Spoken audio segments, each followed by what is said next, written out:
Hello DAV students, welcome to my channel. आज की इस वीडियो में हम साइंस के चैप्टर 2 का सारा क्वेश्चन आंसर डिस्कस करने वाले हैं। इसके पहले वाले वीडियो में मैंने चैप्टर 2 के सारे इंपॉर्टेंट पॉइंट्स को एक्सप्लेन किया था। अगर उस वीडियो को नहीं देखे हो तो साइंस वाले प्लेलिस्ट में जाके देख सकते हो। इस वीडियो में मैं इस चैप्टर के सारे क्वेश्चन आंसर को अच्छे से एक्सप्लेन कर दूंगा। उसके बाद बस आपको एक काम करना है कि अपने कॉपी में जाके सबको रीड कर लेना है। सारा क्वेश्चन आंसर ऑटोमेटिकली याद हो जाएगा। हम इसी तरह डीएवी क्लास 6 के बच्चों के लिए वीडियोस बनाते हैं। अगर आप भी डीएवी में पढ़ते हो और क्लास 6 में हो तो इस चैनल को सब्सक्राइब कर सकते हो और अपने फ्रेंड्स के साथ शेयर कर सकते हो। तो यहाँ पे सबसे पहले स्टार्ट करते हैं क्वेश्चन नंबर ए से। क्वेश्चन नंबर ए का फर्स्ट क्वेश्चन में गिवन है living organism need food to dash and dash. Living organism क्या होते हैं? जितने भी प्लांट्स हैं, जितने भी एनिमल्स हैं और उसमें ह्यूमन भी आता है, तो ये सारे मिला के लिविंग ऑर्गेनिज्म कहलाते हैं। तो उनको फूड क्यों चाहिए? उनको फूड चाहिए to grow and to survive. तो हम यहाँ पे फिल करेंगे to grow and survive. Clear. अब नेक्स्ट है vitamin A, D, E and K are soluble in dash whereas vitamin B and C are soluble in dash. मतलब A, D, E and के किस में soluble होता है, किस में घुल सकता है, और बी और सी किस में घुल सकता है। तो इस पॉइंट को याद रखना अच्छे से। Vitamin A, D, E and के ये जो है ये फैट में सॉल्युबल होता है, और वहीं पे विटामिन बी और सी जो है वाटर में सॉल्युबल होता है। इसीलिए हम यहाँ पे फैट फिल करेंगे और यहाँ पे वाटर फिल कर देंगे। नेक्स्ट क्वेश्चन पूछा गया है the deficiency of dash in diet causes disease called beriberi. Beriberi जो बीमारी है किस विटामिन के कमी के कारण होता है? तो मैंने बताया था इस बीमारी का नाम बी से स्टार्ट होता है, तो ये विटामिन बी के कमी के कारण होता है, इसीलिए हम यहाँ पे फिल करेंगे विटामिन बी। नेक्स्ट क्वेश्चन है विटामिन के helps in dash of blood. Vitamin के किस काम में आता है? ब्लड में क्या करता है विटामिन के? तो मैंने पढ़ाया था जब भी हमें कहीं पे चोट लगता है तो खून को रोकने के लिए ब्लड का जमना बहुत ज़रूरी होता है, तो उसको हेल्प करता है ब्लड को जमने में कौन? विटामिन के। तो इसीलिए हम यहाँ पे फिल करेंगे विटामिन के helps in clotting of blood. Clotting मतलब होता है ब्लड का जमना। ठीक है। नेक्स्ट क्वेश्चन है the dietary fibre constitute dash. Dietary fibre में रफेज होता है। मैंने बताया था रफेज ऐसा सब्सटेंस है जो कि हमारे पेट में जाके डाइजेस्ट नहीं हो पाता है, इसको भी याद रखना। अब क्वेश्चन नंबर बी में ट्रू फॉल्स वाला क्वेश्चन है। सबसे पहला स्टेटमेंट यहाँ पे गिवन है vitamins and minerals our body building food. तो मैंने बताया था कि बॉडी बिल्डिंग फूड क्या है? प्रोटीन्स है, विटामिन मिनरल नहीं है, ये प्रोटेक्टिव फूड है, प्रोटेक्टिव फूड का कंपोनेंट है ये, तो ये फॉल्स हो जाएगा इसीलिए। नेक्स्ट है our skin makes vitamin E in the presence of sunlight. नहीं, ये भी बिल्कुल गलत है। सनलाइट के प्रेजेंस में हमारे शरीर में विटामिन डी बनता है, ई नहीं, तो इसीलिए ये भी फॉल्स हो जाएगा। उसके बाद है deficiency of phosphorus can lead to anaemia. Phosphorus की कमी से अनीमिया हो जाता है, तो ये भी बिल्कुल गलत है। आयरन की कमी से अनीमिया होता है। जब आयरन का कमी हमारे बॉडी में होता है तो हमारा शरीर पीला पड़ जाता है और हमारे खून में हीमोग्लोबिन का कमी हो जाता है, हमें वीकनेस होने लगता है और हमारे बॉडी में अच्छे से ऑक्सीजन सर्कुलेट नहीं हो पाता है, क्योंकि हीमोग्लोबिन का काम ही है हमारे बॉडी में ऑक्सीजन को सर्कुलेट करना। तो इसीलिए इसका आंसर हो जाएगा फॉल्स। नेक्स्ट क्वेश्चन है 4 नंबर में we should eat food that has all essential components in the right proportion. हमें अपने डाइट में वैसा ही फूड खाना चाहिए जिसमें कि सारा इंपॉर्टेंट कंपोनेंट हो, जैसे कि मिनरल्स, जैसे कि फैट्स, जैसे कि कार्बोहाइड्रेट, सब बराबर मात्रा में अच्छे से अवेलेबल हो। तो ये तो सही स्टेटमेंट है, इसीलिए इसको हम ट्रू लिखेंगे। नेक्स्ट क्वेश्चन है kwashiorkor occurs due to deficiency of fat in diet. क्या ये डेफिशिएंसी ऑफ फैट के कारण होता है? नहीं, ये और एक और बीमारी है मैरास्मस, ये दोनों प्रोटीन के कमी के कारण होता है, जिसको हम PEM भी बोलते हैं और PCM भी बोलते हैं, पढ़े थे। ठीक है, तो इसीलिए ये स्टेटमेंट भी फॉल्स हो गया। अब नेक्स्ट क्वेश्चन है सी नंबर में टिक द करेक्ट ऑप्शन। इसको भी देखते हैं। फर्स्ट क्वेश्चन यहाँ पे गिवन है when a drop of iodine solution was put on the cut surface of potato it turn blue black in colour, this indicates the presence of dash. इसका मतलब ये है कि जब हम एक कटे हुए आलू पे आयोडीन का कुछ बूंद डालते हैं तो ये डार्क ब्लू कलर का हो जाता है। तो इससे हमें क्या पता चलता है? इससे हमें पता चलता है कि आलू में स्टार्च का प्रेजेंस है। आलू में क्या है? स्टार्च है। हम पढ़ेंगे जब आगे हम लॉन्ग क्वेश्चन को डिस्कस करेंगे तो किसी सब्सटेंस में स्टार्च है या नहीं कैसे हम टेस्ट करते हैं वो भी देखेंगे। उसके बाद किसी सब्सटेंस में फैट्स है या नहीं वो भी हम कैसे टेस्ट करते हैं वो भी देखेंगे। तो यहाँ पे स्टार्च टेस्ट करने का यही तरीका है। अगर हमें चेक करना है कि किसी सब्सटेंस में स्टार्च है या नहीं, तो हम सिंपली उस पर आयोडीन को पुट करेंगे। अगर आयोडीन पुट करने के बाद वो ब्लू ब्लैक कलर का हो जाता है तो उसमें स्टार्च का प्रेजेंस है, इसीलिए इसका सही आंसर हो जाएगा स्टार्च। नेक्स्ट क्वेश्चन है, the deficiency of vitamin A in diet causes disease known as dash.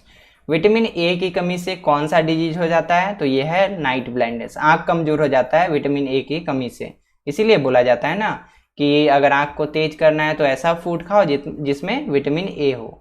Next question है 3 नंबर में, iron is essential for dash. Iron क्यों जरूरी है? आयरन जरूरी है फॉर, कहाँ गया, for formation of haemoglobin. Haemoglobin का फॉर्मेशन के लिए हमारे शरीर में हीमोग्लोबिन का होना बहुत ज़रूरी है, क्योंकि यही हमारे पूरे बॉडी में ऑक्सीजन को सर्कुलेट करता है।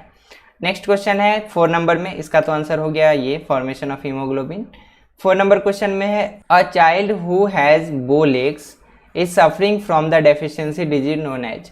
अगर किसी बच्चे का पैर ऐसा है, देखो पैर ऐसा हो जाता है, बच्चे का टेढ़ा हो जाता है, तो उसको हम क्या कहते हैं, उस बीमारी को हम कहते हैं रिकेट्स, इसीलिए इसका सही आंसर हो जाएगा ये। उसके बाद नेक्स्ट क्वेश्चन है, the deficiency of proteins in the diet of children can cause disease known as dash.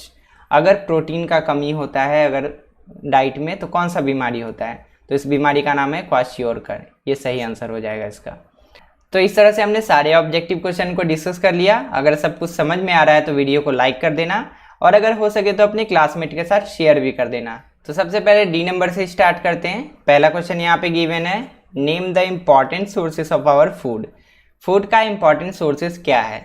तो मैंने पढ़ाया था पिछले वीडियो में कि फूड का मेन 2 ही सोर्स है, एक है प्लांट और एक है एनिमल। हम या तो प्लांट और एनिमल को directly as a food consume करते हैं, या तो हम उसके प्रोडक्ट्स को एज अ फूड कंज्यूम करते हैं। तो वही हम यहाँ पे लिखेंगे, the important sources of food for all living organism are plant, animals and their products. उसके बाद नेक्स्ट क्वेश्चन में गिवन है, state the importance of carbohydrates in our diet. Carbohydrate क्यों इंपॉर्टेंट है? मैंने बताया था कि एनर्जी गिविंग फूड में कार्बोहाइड्रेट्स होता है और फैट्स होता है। तो कार्बोहाइड्रेट इसीलिए इम्पॉर्टेंट है क्योंकि ये हमारे बॉडी को एनर्जी देता है। उसी चीज़ को हम यहाँ पे लिखेंगे, carbohydrates are made up of carbon, hydrogen and oxygen. Carbohydrate 3 चीज़ों से मिलकर बना होता है। In our food these are present in the form of sugar and starch. Food में ये किस फॉर्म में प्रेजेंट होते हैं? शुगर और स्टार्च के फॉर्म में प्रेजेंट होते हैं। Carbohydrates in our diet are source of energy. Carbohydrate हमारे फूड में as a source of energy काम करता है, इसीलिए हमारे फूड में कार्बोहाइड्रेट इंपॉर्टेंट है। तो इस तरीके से इसका आंसर लिखना है। नेक्स्ट क्वेश्चन है 3 नंबर में, name the vitamin whose deficiency causes the disease of. ये सारा डिजीज का नाम दिया हुआ है, नाइट ब्लाइंडनेस, उसके बाद बेरी, उसके बाद स्कर्वी, उसके बाद रिकेट्स। तो यहाँ पे देखो नाइट ब्लाइंडनेस होता है विटामिन ए की कमी के कारण। उसके बाद बेरी, ये तो अच्छे से याद हो गया होगा, विटामिन बी के कमी के कारण। उसके बाद स्कर्वी होता है विटामिन सी के कमी के कारण, और रिकेट्स होता है विटामिन डी के कमी के कारण। ठीक है, तो ABCD, night blindness, beri, scurvy, rickets, इस तरीके से सीरियली भी याद कर सकते हो। नेक्स्ट क्वेश्चन पूछा गया है, name any 3 of the mineral needed by our body. हमारे बॉडी को 3 ऐसा मिनरल का नाम बताना है जो कि हमारे बॉडी को चाहिए। तो यहाँ पे मैंने चारों मिनरल लिख दिया है जो हमारे बॉडी को चाहिए। इसमें से कोई भी 3 लिख सकते हो। पहला है कैल्शियम, फिर फॉस्फोरस, उसके बाद आयरन और आयोडीन। ये दोनों तो आसानी से याद हो जाएगा, और कैल्शियम तो याद रहता ही है, दांतों के लिए बहुत इंपॉर्टेंट है कैल्शियम। फॉस्फोरस नहीं भी याद है तो भी तो 3 कंप्लीट हो गया। तो इस तरीके से चारों याद कर लोगे, जो भी 3 याद रहेगा एग्जाम में लिख दोगे। उसके बाद 5 नंबर क्वेश्चन में है, state the role of calcium in our body. Calcium का क्या काम है हमारे बॉडी में? हड्डी को मजबूत करता है कैल्शियम। वही चीज़ हम यहाँ पे लिखेंगे, the requirement of calcium is much more in growing children and in pregnant lady, और जो बच्चे बड़े हो रहे होते हैं उनको ये कैल्शियम बहुत ज़रूरी है उनके लिए। एंड लैक्टेटिंग मदर्स, और जो माँ अपने बच्चों को दूध पिलाती है उनके लिए भी ये बहुत ज़रूरी है। It is important for bone and teeth formation. ये हड्डियों के लिए इम्पॉर्टेंट है और दांतों के लिए इम्पॉर्टेंट है, मैंने स्टार्टिंग में बताया। अब क्वेश्चन नंबर 6 में पूछा गया है, right the full forms of the terms PEM and PCM। PEM भी बोलते हैं प्रोटीन के कमी को होना। हमारे बॉडी में अगर प्रोटीन का कमी हो जाता है तो हम उसको बोलते हैं PEM या PCM हम बोलते हैं। इसका फुल फॉर्म है प्रोटीन एनर्जी मालन्यूट्रिशन। या प्रोटीन कैलोरी माल न्यूट्रिशन, ये दोनों इसका फुल फॉर्म है। फुल फॉर्म ऑब्जेक्टिव में या फिल इन द ब्लैंक्स में ये आ सकता है, इसलिए ये बहुत इंपॉर्टेंट है, इसको मार्क कर लेना और इसको याद कर लेना, ठीक है। अब इसके बाद क्वेश्चन नंबर ई है, इसमें थोड़ा सा लॉन्ग क्वेश्चन है, ज़्यादातर लॉन्ग क्वेश्चन है, बाकी सब 3-4 लाइन में आंसर है। सबसे पहला क्वेश्चन यहाँ पे पूछा गया है, name the 2 sources of each of the following. सबका 2-2 सोर्स लिखना है। तो यहाँ पे हमने लिख दिया है, जैसे कार्बोहाइड्रेट्स का लिखना था, proteins, fats, roughage and vitamin A and C. तो देखो कार्बोहाइड्रेट्स हमें किससे मिलता है, फ्रूट से मिलता है और वेजिटेबल से मिलता है। तो फ्रूट्स का मैंने यहाँ पे नाम लिख दिया मैंगोज एंड सेरेल्स, यानी कि अनाज लाइक व्हीट, ठीक है। व्हीट से भी हमें कार्बोहाइड्रेट मिलता है। उसके बाद अगर हम प्रोटीन का सोर्स देखें, प्रोटीन हमें किससे मिलता है, जितना भी दाल है सबसे प्रोटीन मिलता है। और सोयाबीन, सोयाबीन बहुत ही रिच सोर्स ऑफ प्रोटीन है, इसको याद रखना। यहाँ पे ये भी क्वेश्चन आता है कि सबसे रिचेस्ट सोर्स कौन सा है प्रोटीन का, तो उसका आंसर होगा सोयाबीन। सोयाबीन में सबसे ज़्यादा प्रोटीन पाया जाता है। नेक्स्ट है फैट्स। फैट्स कहाँ मिलता है हमें, वेजिटेबल ऑयल से, मिल्क से और मिल्क प्रोडक्ट से। मिल्क प्रोडक्ट मतलब दूध से बनने वाला जितना चीज़ है सब में हमें फैट देखने को मिलेगा। उसके बाद रफेज, रफेज कहाँ से मिलता है, ग्रीन वेजिटेबल्स और फ्रूट से हमें रफेज मिलता है। उसके बाद नेक्स्ट है विटामिन ए। विटामिन ए कहाँ से मिलता है, शार्क लीवर ऑयल और मिल्क से मिलता है। नेक्स्ट है विटामिन सी, जितना भी खट्टा फ्रूट है सबसे विटामिन सी मिलता है, जैसे कि ऑरेंज और लेमन। इस तरीके से सबको याद रख लेना, बहुत इंपॉर्टेंट है। फिल इन द ब्लैंक्स में भी आ सकता है और मैच द फॉलोइंग या टिक द करेक्ट ऑप्शन में भी आ सकता है ये सब। उसके बाद नेक्स्ट क्वेश्चन नंबर 2 में पूछा गया है, describe 1 test each for detecting the presence of following in food. और यहाँ पे दिया गया प्रोटीन, स्टार्च और फैट। क्वेश्चन का मतलब अच्छे से समझो। अगर किसी फूड में प्रोटीन है तो हमें कैसे पता चलेगा, ये हमें बताना है। अगर किसी फूड में स्टार्च है तो कैसे बताएंगे हम, और अगर किसी फूड में फैट्स है तो हम कैसे बता सकते हैं कि हाँ इसमें फैट है। तो इसके लिए हम कुछ टेस्ट करेंगे, और वो टेस्ट कैसे है ध्यान से यहाँ पे समझना, एग्जाम में उसी तरीके से लिखना है। अब हम यहाँ पे पहले स्टेटमेंट से स्टार्ट करेंगे, थोड़ा सा लॉन्ग है लेकिन बहुत ईजी है, ध्यान से समझना। We can perform the following test to check the presence of the following in food. ऐसे स्टेटमेंट लिख देंगे कि हम ऐसा ऐसा टेस्ट करने वाले हैं इन सबको चेक करने के लिए, ठीक है। अब देखो सबसे पहले हम लिखेंगे टेस्ट ऑफ प्रोटीन। सब एक साथ कभी नहीं आएगा, एग्जाम में जब भी आएगा एक अलग क्वेश्चन में प्रोटीन के बारे में पूछेगा, या स्टार्च के बारे में अलग से पूछेगा, या फैट के बारे में अलग से पूछेगा। रेयर चांस है, बहुत कम चांस है कि तीनों का पूछ दे एक ही क्वेश्चन में, ठीक है। तो सबसे पहले हम यहाँ पे हेडिंग देंगे टेस्ट ऑफ प्रोटीन, और यहाँ पे लिखेंगे मटेरियल रिक्वायर्ड, क्योंकि हमें टेस्ट करने के लिए कुछ तो सामान चाहिए। तो सामान क्या क्या है, मोटार एंड पेस्टल। सबसे पहले मोटार एंड पेस्टल क्या होता है, ऐसे देखे होगे घर में छोटा सा ओखली टाइप का होता है, तो इसी को हम बोलते हैं मोटार एंड पेस्ट। तो इसको हम लेंगे सबसे पहले। उसके बाद लेंगे टेस्ट ट्यूब, ठीक है। टेस्ट ट्यूब ऐसे ट्यूब इस टाइप का ट्यूब एक होता है, पतला सा शीशा का होता है ये। उसके बाद ड्रॉपर, ड्रॉपर जानते होगे, इस टाइप का ड्रॉपर होता है, ऐसे करके होता है, और ऊपर से एक प्रेस करने वाला होता है। जब इसको प्रेस करते तो इसमें पानी भर जाता है, तो उसको ड्रॉपर बोलते हैं। उसके बाद कॉन्सेंट्रेटेड नाइट्रिक एसिड, ये एक केमिकल है। तो ये 3-4 चीज़ हमें चाहिए सबसे पहले। उसके बाद प्रोसीजर, उसके बाद हमें करना क्या है, क्रश सम बीन्स। हम बीन सीड क्यों लेंगे, क्योंकि हमें पता है कि बीन्स में ही प्रोटीन होता है, और हमें टेस्ट करना है कि प्रोटीन कैसे, अगर प्रोटीन किसी फूड में होगा तो हमें कैसे पता चलेगा, वही हमें पता करना है। तो हम बीन सीड लेंगे और इसको मोटार एंड पेस्टल में इसको ऐसे करके क्रश करेंगे। उसके बाद make a suspension using water, उसके बाद इसको पानी में मिला देंगे। पानी में मिलाने के बाद take a little of this suspension in test tube. पानी में मिलाने के बाद क्या होगा, फैट जो होगा पानी में घुल जाएगा, जो बीन्स में फैट होगा। उसके बाद उस पानी को हम थोड़ा सा टेस्ट ट्यूब में भर लेंगे, इस टेस्ट ट्यूब में भर लिए। उसके बाद very carefully add a few drops of concentrated nitric acid to it. उसके बाद इस टेस्ट ट्यूब में हमें इस ड्रॉपर की हेल्प से कुछ बूंद नाइट्रिक एसिड को डालना है इसमें। जैसे हम नाइट्रिक एसिड को डालेंगे तो इसमें तो प्रोटीन प्रेजेंट है, प्रोटीन के प्रेजेंस के कारण ये इसका कलर जो है येलो कलर का हो जाएगा। वही यहाँ पे लिखा है, if the colour of the suspension changes to yellow, अगर ये येलो कलर का हो जाता है, it indicates the presence of protein, इसका मतलब कि इस बीन में प्रोटीन था। उसी तरीके से अगला हमें टेस्ट करना है स्टार्च। अगर किसी फूड में स्टार्च है तो हम कैसे चेक करेंगे, तो उसके लिए ज़रूरी है आयोडीन सॉल्यूशन। आयोडीन क्या होता है, जो कि नमक में डाला जाता है कि ताकि हमें गोइटर ना हो, ठीक है।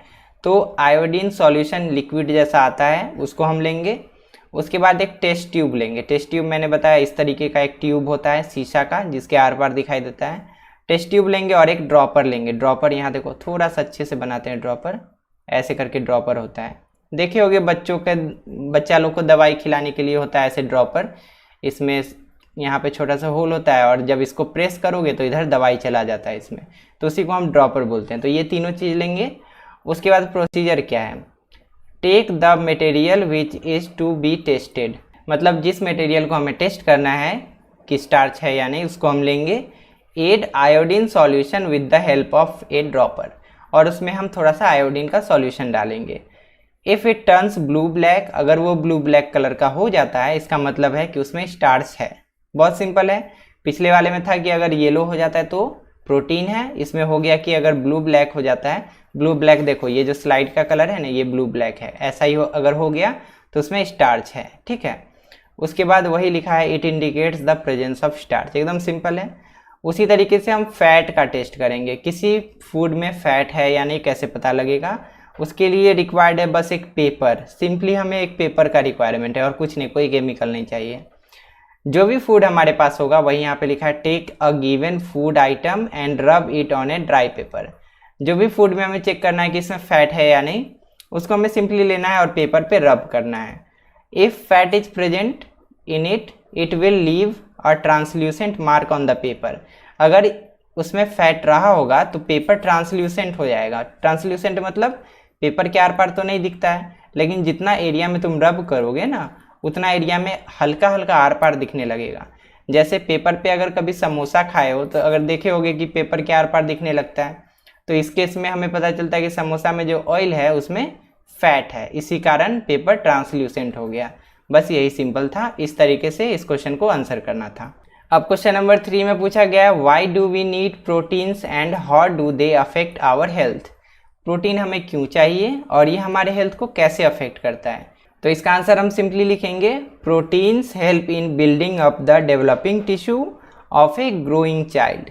जब एक बच्चा बड़ा हो रहा होता है तो उसका जो टिश्यू होता है, टिश्यू मैंने बताया था कि बहुत सारे सेल्स मिलके टिश्यू बनाते हैं। सेल्स क्या होता है, the basic structure of any living thing. ठीक है, लिविंग थिंग सेल से ही मिलकर बनता है। बहुत छोटा छोटा सेल होता है और उसी से मिलके हमारा स्किन बनता है। सेल के बाद टिश्यू बनता है और टिश्यू से हमारा स्किन बनता है। ठीक है, तो स्किन को डेवलप करने में, स्किन को बिल्ड करने में, स्किन को ग्रो करने में हेल्प करने वाला कौन है, यही प्रोटीन है। ठीक है, they also take care of the wear and tear, मतलब अगर कोई चीज कहीं पे स्किन डैमेज हो गया, कहीं पे अगर हमारा टिश्यू डैमेज हो गया तो उसको रिपेयर करने में भी प्रोटीन ही हेल्प करता है।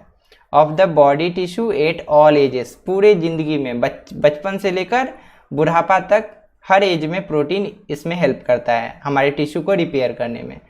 Due to the deficiency of protein two severe problems in children namely kwashiorkor and marasmus. Protein के डेफिशिएंसी के कारण मेनली दो बीमारी होता है जो कि बच्चों में होता है, एक है क्वाशियोरकर और एक है मरासमस। ये बहुत इंपॉर्टेंट पॉइंट है, इसको हमें प्रोटीन में लिखना है। अब नेक्स्ट है क्वेश्चन नंबर 4। क्वेश्चन नंबर 4 एक पहेली की तरह है। इसमें हमें x जो लिखा हुआ है यहाँ पे, उसके बाद यहाँ पे जो y लिखा हुआ है और उसके बाद यहाँ पे जो z लिखा हुआ है, ये तीनों क्या है हमें फाइंड करना है। और उसके लिए यहाँ पे बहुत सारा क्लू दिया हुआ है, सफिशिएंट क्लू यहाँ पे दिया हुआ है। तो ध्यान से समझो, यहाँ पे पहले लिखा है अ मिनरल x, मतलब x जो है कोई मिनरल का नाम है। तो मिनरल कौन कौन सा है हमने पढ़ा था, एक तो कैल्शियम हो सकता है, या एक फॉस्फोरस हो सकता है, या एक आयरन हो सकता है और एक आयोडीन हो सकता है। यही चार में से कोई हो सकता है। तो ये जो मिनरल है essential for formation of component y, ये एक y नाम के कंपोनेंट के फॉर्मेशन के लिए रिस्पॉन्सिबल है। तो हमने ऐसा पढ़ा था, किस में पढ़ा था हमने आयरन में पढ़ा था कि ये हीमोग्लोबिन के फॉर्मेशन के लिए रिस्पॉन्सिबल होता है। ठीक है, हीमोग्लोबिन के। तो ऐसा ऐसा मैच करता हुआ दिख रहा है। उसके बाद और पढ़ते हैं, अगर मैच किया तो इसी को हम चूज करेंगे। In the blood of a person, अब तो यहाँ तो फिक्स हो गया, ब्लड में किसी चीज़ के फॉर्मेशन के लिए रिस्पॉन्सिबल है तो ब्लड में तो हीमोग्लोबिन ही होता है। तो मतलब ये x जो है ये आयरन, x जो है आयरन हो गया और ये जो y जो है ये हीमोग्लोबिन हो गया। उसके बाद आगे पढ़ते हैं the function of component y मतलब कौन, हीमोग्लोबिन।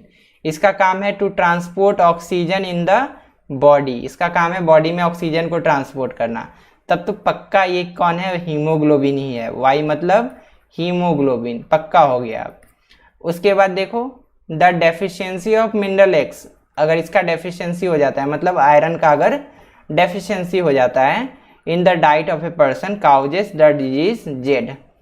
अब हमें पता चल गया कि ये आयरन ही है, एक्स मतलब आयरन ही है और वाई मतलब हीमोग्लोबिन ही है। तो ये जो इसके कमी के कारण जो बीमारी होगा उसका नाम क्या होगा, उसका नाम होगा अनीमिया, फिक्स है एकदम। तो identify X Y Z, also mention the symptom of disease Z. तो हमें एक्स वाई जेड फाइंड करना है और ये जो जेड है बीमारी उसका सिम्टम क्या है वो भी हमें लिखना है।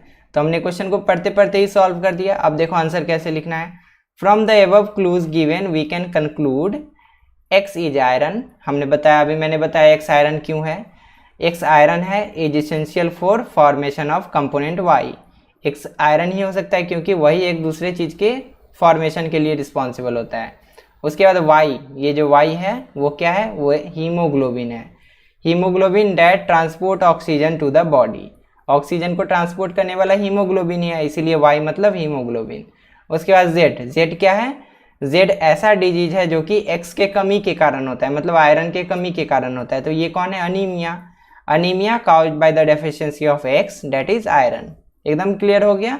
अब देखो सिम्टम ऑफ अनीमिया हम लिख देंगे, सिम्टम ऑफ जेड लिखने के लिए बोला गया था ना, तो जेड मतलब तो अनीमिया हुआ। An anaemic person appears pale and weak, एक जो अनीमिया वाला पर्सन होता है उसका स्किन कलर येलो कलर का हो जाता है और वो कमजोर हो जाता है। The body shows fatigue, loss of appetite, whitening of nails, swelling of hands and feet. उसका बॉडी बहुत कमजोर हो जाता है, उसका नेल सफ़ेद हो जाता है, उसका हैंड और फीट जो होता है उससे स्वेलिंग होने लगता है। तो ये सब इसका अनीमिया का सिम्टम हो गया।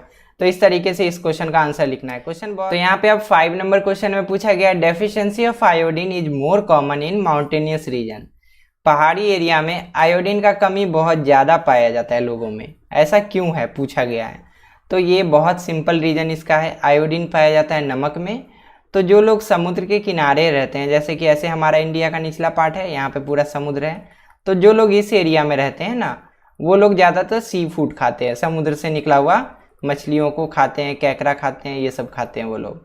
तो इसके कारण उनमें आयोडीन का कमी नहीं पाया जाता है। लेकिन अगर हम इंडिया के ऊपर वाला पार्ट में देखें तो यहाँ पे तो माउंटेन्स है, यहाँ पे तो आयोडीन मिलेगा नहीं जल्दी उनको, इसीलिए यहाँ के लोगों में आयोडीन का कमी पाया जाता है। तो वही चीज़ हम यहाँ पे लिखेंगे, deficiency of iodine is common in mountainous region where the soil and water are poor in iodine. वहाँ के मिट्टी और पानी में आयोडीन पाया ही नहीं जाता है, तो वहाँ के फसल में भी आयोडीन नहीं जा पाता है और लोगों के पेट में भी आयोडीन नहीं जा पाता है, जिसके कारण it is not prevalent among the people of coastal area. लेकिन कोस्टल एरिया के लोगों को अगर हम देखें तो वहाँ के लोगों में ऐसा नहीं होता है, वही लिखा गया है, as they get iodine from the seafood they eat. जो सी फूड ये लोग खाते हैं उससे इनको आयोडीन मिल जाता है। एकदम सिंपल आंसर लिखना है 2 लाइन में। अब नेक्स्ट क्वेश्चन नंबर 6 को देखते हैं। इसमें पूछा गया what is a balance diet. सबसे पहला क्वेश्चन यहाँ पे सबसे लास्ट में पूछा है, बैलेंस डाइट क्या है, why should we take a balance diet. Balance diet हमें क्यों लेना चाहिए। तो बैलेंस डाइट क्या है, जिसमें कि सारे न्यूट्रिएंट्स प्रेजेंट होते हैं। न्यूट्रिएंट्स क्या है, कार्बोहाइड्रेट, फैट्स, मिनरल, ये सब न्यूट्रिएंट्स हैं। तो वही चीज़ हम लिखेंगे, a diet which contains all the essential component of food in right proportion is called a balance diet. अगर एक भोजन में सारे जरूरी के कंपोनेंट है तो हम उसको बैलेंस डाइट बोलेंगे। उसके बाद है वी शुड टेक, 2 बार टेक नहीं लिखना है, balance diet because it consist of all the nutrients which are important for the proper growth and development of the body. हमें बैलेंस डाइट इसीलिए लेना चाहिए क्योंकि इसमें सारे कंपोनेंट्स होते हैं जो कि हमारे बॉडी के प्रॉपर डेवलपमेंट और ग्रोथ के लिए इम्पॉर्टेंट है। तो इसी तरीके से 2 सिंपल लाइन में इसका आंसर लिख देना था। तो यहाँ तक हमने इस चैप्टर के सारे इंपॉर्टेंट क्वेश्चन को अच्छे से डिस्कस कर लिया। आई होप सारा क्वेश्चन अच्छे समझ में आ गया होगा। अगर ये वीडियो अच्छा लगा तो इस वीडियो को लाइक कर देना, अपने क्लासमेट के साथ शेयर कर देना, और अगर अभी तक चैनल को सब्सक्राइब नहीं किए हो तो चैनल को सब्सक्राइब कर लेना। तो मिलते हैं अगली वीडियो में एक नए टॉपिक के साथ, एक नए चैप्टर के साथ। तब तक के लिए अपना ध्यान रखो और अच्छे से पढ़ाई करते रहो।